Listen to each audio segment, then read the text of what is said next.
ರಾಜ್ಯದಲ್ಲಿ ನಿಲ್ಲದ ಮೀಟರ್ ಬಡ್ಡಿ ದಂಧೆ ಹಾವಳಿ. ಹೋಮ್ ಮಿನಿಸ್ಟರ್ ತವರಿನಲ್ಲಿ ಇಬ್ಬರು ಸೂಸೈಡ್. ಕಾನೂನು ಕ್ರಮ ಆಗತ್ತೆ ಎಂದ ಪರಮೇಶ್ವರ್.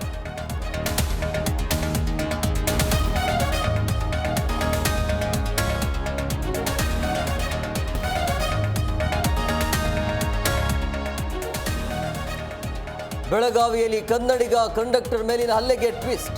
ಪೋಕ್ಸೋ ಕೇಸ್ ದಾಖಲಿಸಿದ ಪೊಲೀಸರ ನಡೆಗೆ ಆಕ್ರೋಶ. ಕಾನೂನು ಕ್ರಮ ಆಗತ್ತೆ ಎಂದರು ಸಾರಿಗೆ ಸಚಿವ.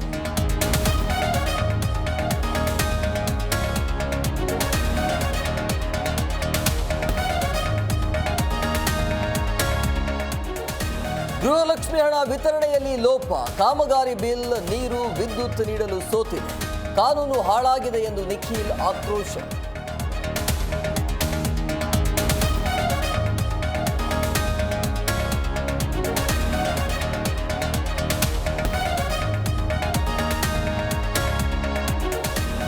ಗೃಹಲಕ್ಷ್ಮಿ ಹಣದಲ್ಲಿ ವಾಟರ್ ಫಿಲ್ಟರ್ ಕೊಡುಗೆ.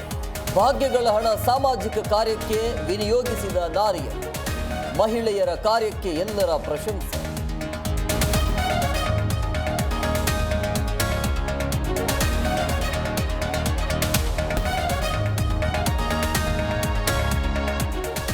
ಮೋದಿ ಕಾರ್ಯದರ್ಶಿಯಾಗಿ ಶಕ್ತಿಕಾಂತ್ ದಾಸ್ ನೇಮಕ.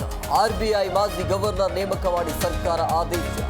1987ರ ಬ್ಯಾಚ್ನ ನಿವೃತ್ತ IAS ಅಧಿಕಾರಿಯಾಗಿದ್ದ ದಾಸ್